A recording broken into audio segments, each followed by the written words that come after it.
Hello, welcome to today's lecture. Today we are going to talk about project human resource management. Now, human beings or people are the most important assets. So the human capital is the most important assets of all organizations and projects. You can have a project full of machines or equipment. It's not possible. And so one of the toughest challenges facing or that face project managers is managing the human beings or the human resource effectively. And so that makes project human resource management a very important component of project management. Now, after going through this presentation, you should be able to define project human resource management, discuss human resource planning, and be able to create a project organizational chart, including assignment metrics and resource histogram. Understand important issues involved in project staff acquisition, assist in team development with training, team building activities, and reward systems, and explain and apply several tools and techniques to help manage project team. Let's get started. Now, what is project human resource management? It includes all the processes that organize, manage, and lead the project team. Okay, the team being made up of the individuals whose expertise are needed on the project. Now, there are 4 processes in the human resource management as far as projects are concerned, and these are the human resource planning, acquiring a project team, developing a project team, and then managing the project team. Okay, human resource planning, acquiring a project team, developing the project team, and managing the project team. Let's get to the human resource planning. Before you know who should be on the project and what role the person is going to play, what responsibilities there are, there's a need to determine and identify human resources, okay,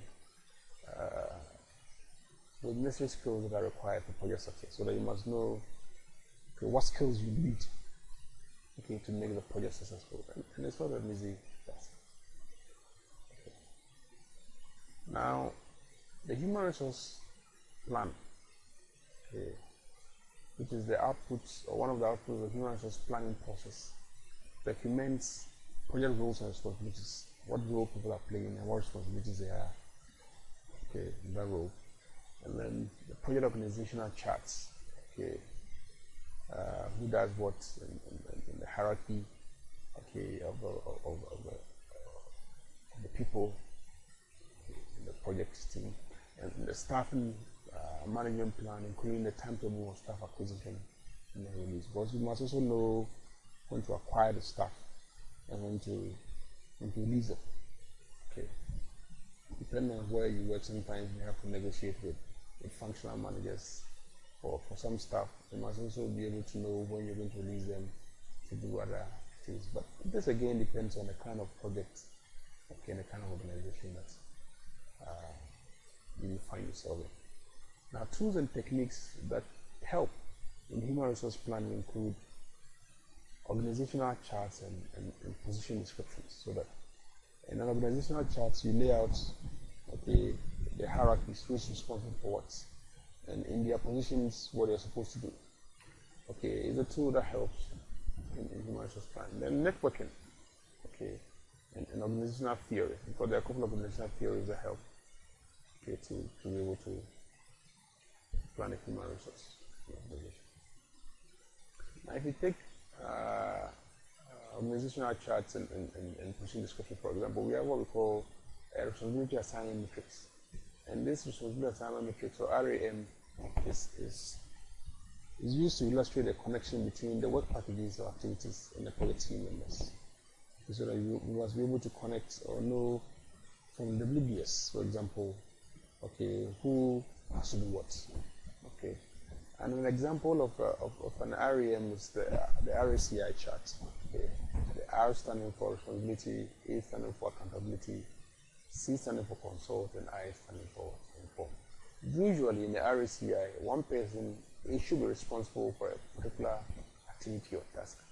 But you could have several people being accountable who you have to consult or you have to inform. But usually the responsibility is only one person.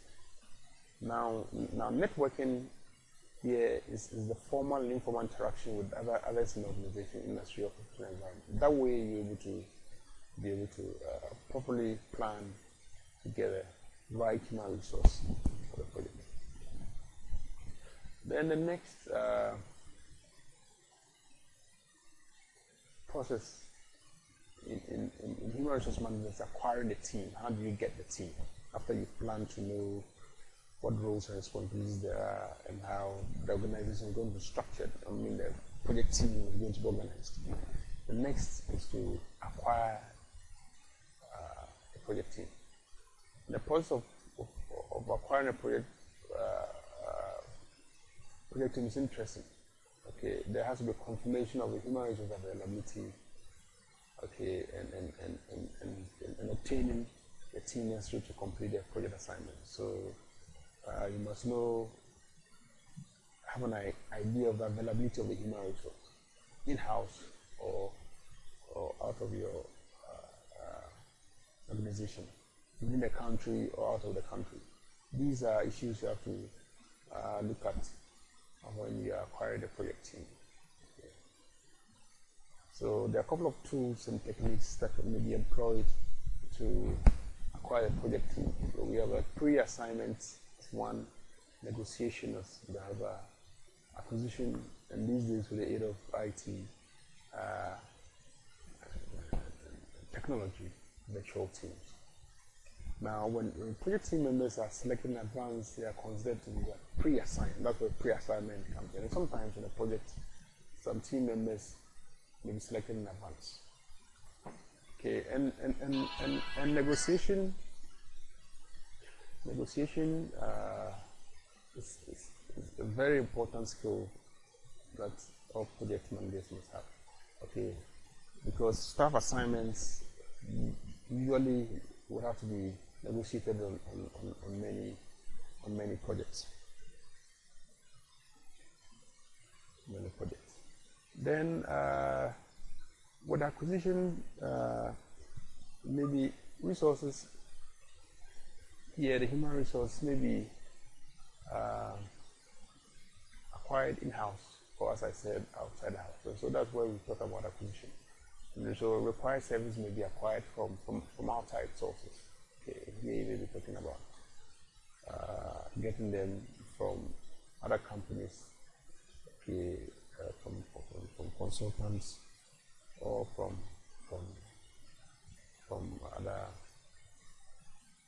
other areas. Then the last tool is the virtual teams. Okay, the use of virtual teams creates new possibilities when acquiring project team members, so that people do not necessarily have to be co-located, but they could be at different places, and with the aid of IT, technology, email, or video conferencing, or webinars, or through any other means. Okay, people whose skills are needed but are not physically present, you can still get them to be able to be part of the team. The outputs of acquiring a project team process are project staff assignment, because ultimately once you're able to acquire the team, you're able to assign them to various tasks in the project. And the resource calendar, you're able to know when who will be needed on what part of the project. Okay, that's the resource calendar. And then the project management plan updates. Of course, sometimes people may be available, people may not be available. What you expected who you expected to do in a project may not be really available, and so or some resource, human resource that you need may not be there, and so there may be a need to update project management plan accordingly. Developing the project team is the next process. And once you acquire the team, there's a need to be able to develop the team to meet whatever challenges, whatever activities that they are for them. So the development of the project team is a process of improving the competencies, team interaction, and the overall team environment to enhance project performance. So the ultimate goal of developing the project team is to enhance project performance. And there are a couple of tools available to assist in developing the project team. And these include interpersonal skills, interpersonal skills, training, team building activities, ground rules, co-location, recognition, and rewards. So there's a need to build on the individual interpersonal skills, and there's a need to train people to improve upon their competencies. There's a need to have team building exercise so that people are able to relate among themselves. There's a need to have ground rules. That means there are rules, that govern the way people on a team are going to behave, how they value each other, and the do's and don'ts and stuff like that. Co-location is a way also to develop the team, because then they are all together and it brings about cohesion, team cohesion. Recognition and rewards is a way of acknowledging those who excel the team, and that evokes a lot more commitment. Now there are a couple of team building activities and a couple of stages that of team development, or the stages that teams go through to develop. The most popular of them are what we have here, that is forming, storming, norming, performing, and adjourning. So forming, usually at the initial stages of people put together, and that's the initial preliminary stage. Then storming is when they start to put ideas together initially, and there could be agreement, and things like that. But that is normal with teams as they grow. And norming is when everything normalizes, they get to know each other very well. These are almost normal for everybody. Then performing is when they actually get to work because they now understand each other. Again, is the last part where it's assume things are okay and the team is managing the project team. Now, after you have developed the team, there's a need to manage the team. So this is a process of tracking team member performance, providing feedback, resolving issues, managing changes to optimize the performance, project performance. So once you have acquired the team, you have developed the team, you have to manage the team, and these things go hand in hand. So managing the team requires a variety of skills from the project manager. So there's a need to foster teamwork, and you need to make sure that all the efforts of the team members are integrated, so that as a team you're able to perform very well. A couple of tools are available, tools and techniques are available to assist the project manager in managing the teams, and these include observation and conversation. These include performance appraisals and conflict management, because once there are people, there's bound to be conflicts are inevitable. So there's a need to be able to manage the conflict, and that's, we shall look at them shortly. Issue logs, there's a need to write down issues, to log them, so that you can always revisit them sometimes, when they need be. And interpersonal skills, there's a need as a project manager to manage, and manage very well using your own interpersonal skills. That's extremely important. Great. So observation and conversations are used to stay in touch with the work and attitudes of the project team. So there's a need to observe, there's a need to converse with them, and to stay in touch with them.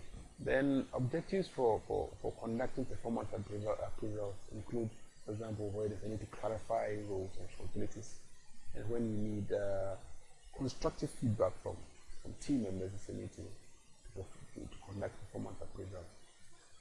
And sometimes we need to discover, if there are known or unresolved issues. And you can also use that based on the performance appraisal to then develop individual training plans so that where there are gaps in the expertise or in your competencies, you look at the results of the appraisal and be able to train them appropriately. And also, there's a need to establish specific goals for future time periods. Okay. Now, as I said earlier, conflict is inevitable in a project environment, and there are several techniques for conflict management. We have the withdrawal or avoiding, okay, where you just want to know the issue as is, but you just want to talk about it. And there's a smooth and accommodating where you know the problem is, but in order to get things working, you accommodate. Compromise is then a forcing, collaborating, comforting, problem solving. All these are conflict management or conflict management resolution techniques. Then there's also a need to have written logs. Okay, a written log documents that helps monitor who is responsible for resolving specific issues by targeted. So if there's an issue and you log it, you'll be able to then know what to resolve it after. In short, the project manager also has to have a combination of both technical, human, and conceptual skills in order to analyze situations and then be able to interact appropriately with team members. That way, I'm able to manage effectively the project. In summary, people are the most important assets, okay, on projects. Therefore, it's essential for project managers to be good human resource managers. The major processes involved in project human resource management are human resource planning, acquiring the project team, developing the project team, and managing the project team. Human resource planning is the process of identifying, documenting project roles, responsibilities, and required skills, reporting relationships, and creating a staffing management plan. Acquiring the project team is the process of confirming human resource availability and obtaining the team necessary to complete project assignments. Developing the project team is the process of improving the competencies, team interaction, and overall team environment to enhance project performance.